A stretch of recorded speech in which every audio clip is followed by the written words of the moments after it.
Everyone, I'm Vitalis Salis, the lead engineer at Babylon, and yeah, very happy to be here. Uh, I'm very excited to talk with all of you through these 2 days. Even after 14 years since Bitcoin's launch, we see continuous innovation and the community going forward. So yeah, I'm very happy to work with all of you and push the boundaries on this amazing technology.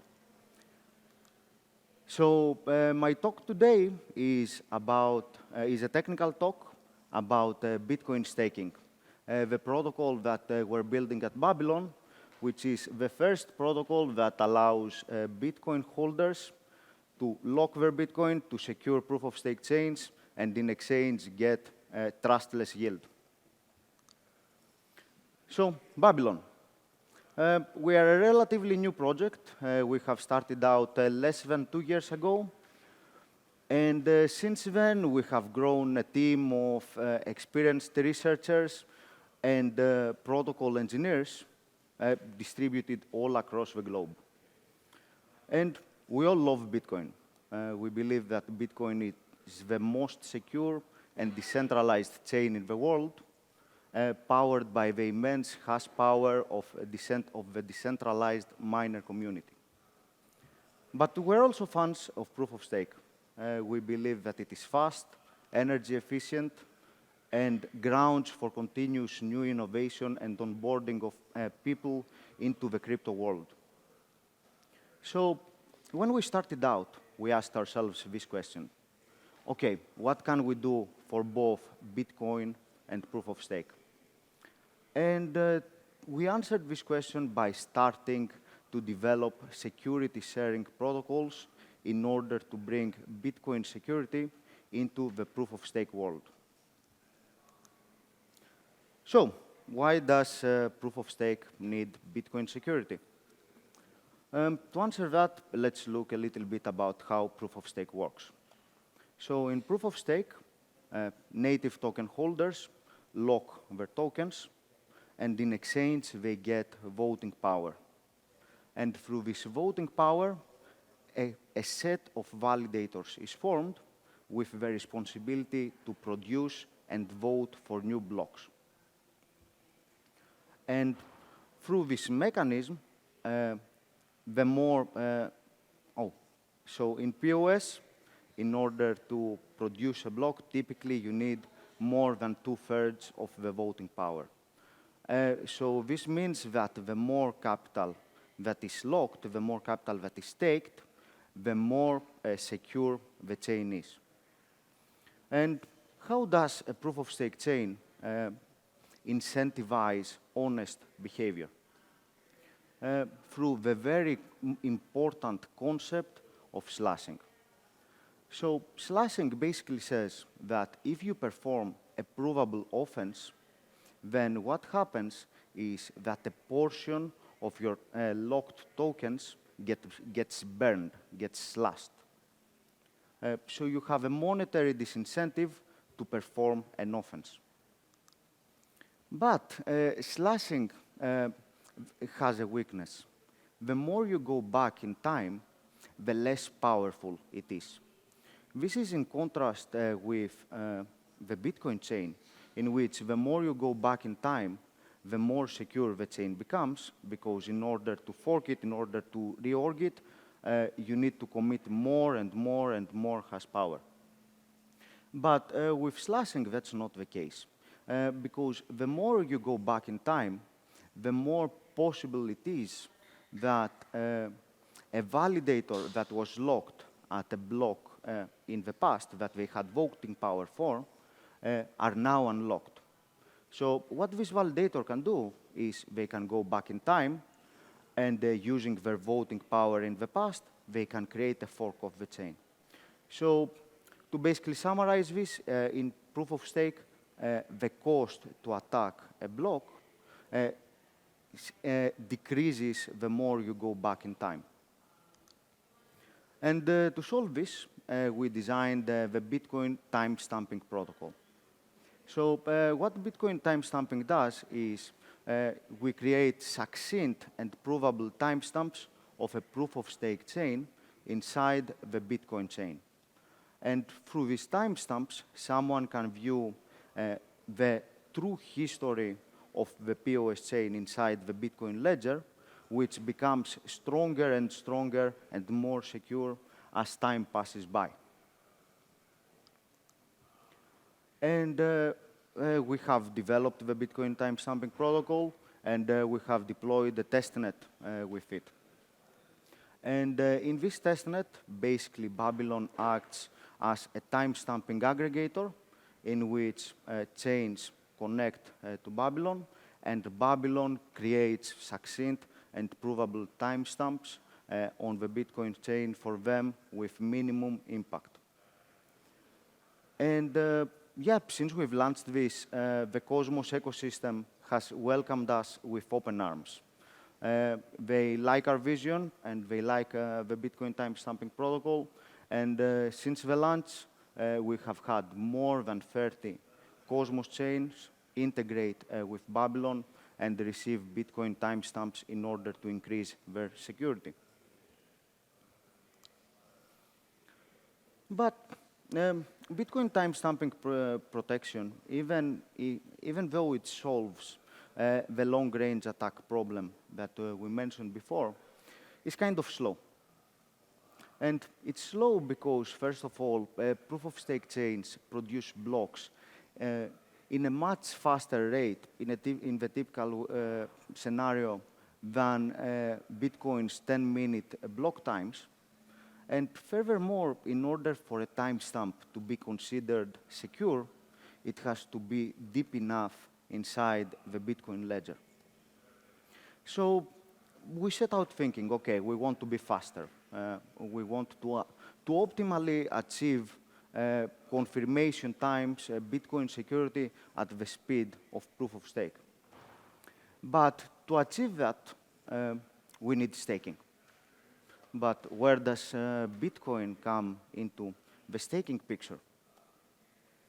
And to answer this question, we had to look at Bitcoin from a different angle. Not as Bitcoin, the timestamping server, but as Bitcoin, the asset. So let's think about it. Bitcoin is a more than 500 billion asset. It encompasses almost half of the entire crypto capitalization, but it is mostly sitting idly. It does not produce yield for the holders. And even though so this is the no yield thing is in contrast with proof of stake chains in which the native token holder can lock their tokens and get some yield from their ownership of the token. And yeah, there are some solutions for Bitcoiners to get some yield for the Bitcoin that they hold, but they require third-party custody, bridging, wrapping, and what else? And all of those solutions require trust. And as we all know, Bitcoiners do not want that. They are strong proponents of the ethos, not your keys, not your crypto. So they consider Bitcoin gold. They consider it a very important asset that they are not willing to risk for some yield. On the other hand, we have proof-of-stake chains, which require security capital in order to be protected. So, given those concerns in mind, we designed the Bitcoin staking protocol, which is the first protocol that allows Bitcoiners to lock their Bitcoin, to secure proof-of-stake chains to enhance their security, and in turn, proof-of-stake chains give them trustless yield. Okay, let's see how we do this. So, okay, it's a bit broken, but yeah, first-class staking asset is the title. Before we started implementing this, we had to define what is a good staking asset. What are some properties that we want from a good staking asset? What makes it a first-class asset? So the first property, and very, very important, is slashability. We want, as we said, like in staking systems, the main mechanism in which security is enforced, the main mechanism in which you punish offenders is through slashing their locked tokens. So if they have a monetary disincentive to mount an attack. But you do not want to punish too hard. You want to have fractional slashing. So only a portion of the locked Bitcoin gets slashed. Typically, in proof of stake, you will find this ranging from 0.1% to 10%, depends on the protocol. And third, very, very important for Bitcoiners, trustless staking. So we do not want third parties, we do not want bridges, we do not want collateral. Like, we want the Bitcoin ideally to stay in the user's wallet, never leave it. And then we have some user experience attributes. So delegatable. So as we said in the beginning, validators are the ones that vote for blocks in a staking system. But to run a validator, you need to run some software that's always up. You need to have infrastructure to run it. You need to have costs in order to run it. And not everyone wants to do that. So what staking systems typically have is the concept of delegation. You lock your tokens. In exchange, you get voting power. And you give this voting power to a validator. And this validator does the voting for you. And you still get exactly the same yield, minus some commission that the validator takes. And then we also want to have on-demand unlocking, which is basically you lock your Bitcoin, you unlock it when you want. And finally, the holy grail for a staking asset, restakeability. So you lock one Bitcoin, and in exchange, you get voting power for many different proof-of-stake chains. And you secure all of those different chains, and you get yield from all of them. So in one sentence, one stake, multiple yields. And yeah, I wouldn't be here if I wouldn't be very happy to say that, yeah, we have made Bitcoin achieve all of those properties. Let's see how. Okay, so the black thing right there is a burn emoji. Imagine it, it's black, it's already charcoal. So yeah. Okay, so the first component the first core component of our system is the Bitcoin staking script. So this is a script in Bitcoin's scripting language that boils down to this. So Alice locks her Bitcoin, and her Bitcoin can be unlocked through two ways. The first way, which we call the time lock path, is the Bitcoin gets unlocked after a certain period has passed, measured in Bitcoin blocks. So after n Bitcoin blocks, which we call the staking time. And then once the staking time passes, Alice can get her Bitcoin back. And the second way is the slashing path. So Alice burns a fraction of her Bitcoin. And she can do this anytime. And yeah, I know what you're thinking right now. Why would Alice burn her Bitcoin? Like, she's not an idiot. She can just wait, right? Yeah, and to answer that, the short answer is she's an idiot if she performs an offense in the protocol. And let's see. So, yeah, Alice, I will keep you a little bit in suspense, because to properly answer this question, I need to introduce the first actor in the system, which is the Bitcoin validator. So the Bitcoin validator has two responsibilities. First, commit extractable one-time signature public randomness for all the blocks that they intend to vote for in the underlying proof-of-stake system. And they do this periodically. And secondly, use the corresponding extractable one-time signature private randomness to vote for the blocks they have said they will vote for. Let's unbundle this. So extractable one-time signatures are a cryptographic mechanism in which the owner of a snore private key, they can generate sets of private and public randomness pairs. And these sets have the following property.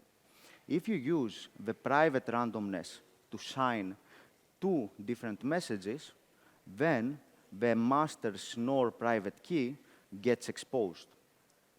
So, and that's why they're called one-time signatures, extractable one-time signatures, because you can only use them once.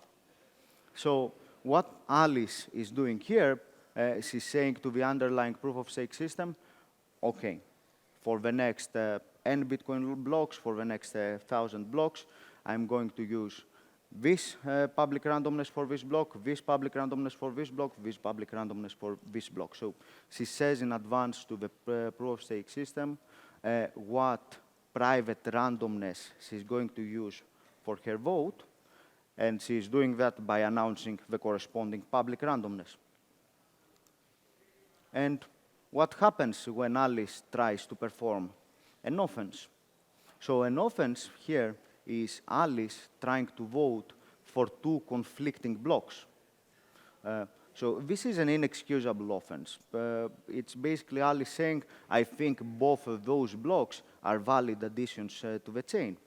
Yeah, there's no excuse for that. You need to be slashed, and it is provable that you did that. But in order for her vote to even be considered valid, she needs to use the private randomness for which she has already committed to before. She has said, for this block height, I'm going to use this private randomness. So even if she wants to do two conflicting votes, she has to reuse her private randomness. And what happens? Extractable one-time signatures. So her private key is exposed. And OK, this is a crypto conference. So if I have Alice's private key, what am I? I'm Alice now.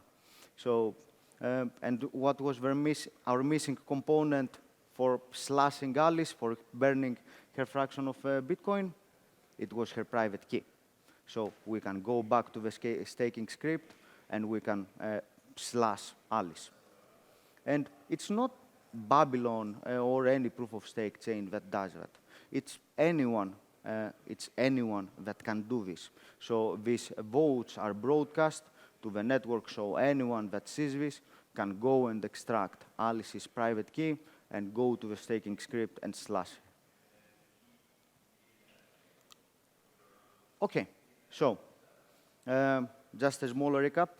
We have seen the staking script. It allows Alice to lock her Bitcoin, and this Bitcoin can be unlocked only through Alice's actions. If she's honest, like her Bitcoin are just going to stay there, she will have voting power, she will unlock them later. If she performs an offense, we get her private key and we slash her. And we have also seen like how a validator operates. What about the Bitcoin holder? What interaction do they need to have with a proof-of-stake chain? And that's our second actor, our Bitcoin staker, the Bitcoin holder. So as we said before, we want Bitcoin to be delegatable. So a Bitcoin staker, the first thing that they should do is decide, do I want to run a validator as well, or do I want to delegate my voting power to someone else? And yeah, that's the first decision that we make. Either register or choose a validator to delegate to. And then what we do is they send a transaction to Bitcoin, which includes the Bitcoin staking script. So lock X Bitcoin, either unlock through the time lock or unlock through the slashing path. And then the underlying proof-of-stake chain learns about it. There are various mechanisms in which this can be accomplished through Bitcoin relayers or through a connection to Babylon, in which you get like a provable inclusion information for stake. And after the underlying proof-of-stake chains learns about it, covenant emulation is performed. So what are covenants? Jameson Loeb, like in his yesterday's talk, gave a very good definition for them. I will paraphrase a little here. So covenants introduce limitations on how, restrictions, better word, on how Bitcoin can be spent. A set of Bitcoin can be spent. So for example, the Bitcoin that are there, they can only be sent to this particular address. So covenants are not there on Bitcoin, but we want to perform covenant emulation because we want to ensure that if the slashing path is executed, then the Bitcoin that are burned go to a burning address. So it wouldn't make much sense if there was slashing and the Bitcoin was going to Bob, Alice's friend. So we perform covenant emulation. And once we do this, voila, Alice has voting power in the underlying proof-of-stake chain. She secures it. She increases its economic security. And therefore, the proof-of-stake chain gives her native token yield rewards. And after some time, Alice's locking expires. She can withdraw her Bitcoin through the locking path. So I know that here I haven't shown you the unlocking mechanism. I did it for simplicity. But yeah, like catch me later, I can show it to you. Basically, it's a slight modification of the Bitcoin staking script to accommodate reducing the time lock. And that's it. So that's how we do Bitcoin staking on a high level but technical level. And getting back to our vision, yeah, we believe that both Bitcoin and proof of stake are here to stay. And we believe that Bitcoin and proof of stake can enter into a mutually beneficial relationship. Proof of stake needs economic security, and Bitcoin holders hold so much available economic security for those chains that is untapped. So we envision a world in which Bitcoin holders help proof-of-stake chains enhance their security, and in exchange, they get yield for multiple POS chains for the stake that they hold. And before I wrap up, just a bit about our roadmap. This February, we launched the Bitcoin timestamping testnet. This was our first security sharing protocol. This month, actually last month, at Cosmoverse, we unveiled our Bitcoin staking MVP, in which we have made the Bitcoin staking work for Babylon. So we have a Babylon network that is secured by both Babylon token holders and Bitcoin token holders, and both are getting yield. By the end of the year, we plan to have a testnet, and next summer, mainnet. Then we're going to work on Bitcoin data availability, and finally, the holy grail for us, a Bitcoin liquidity marketplace. And that's it, folks. Thanks a lot for coming to my talk. I'm very happy to discuss anything about it with any of you. If you want to build on Babylon, if you want to learn more, yeah, please reach out to me. Thank you.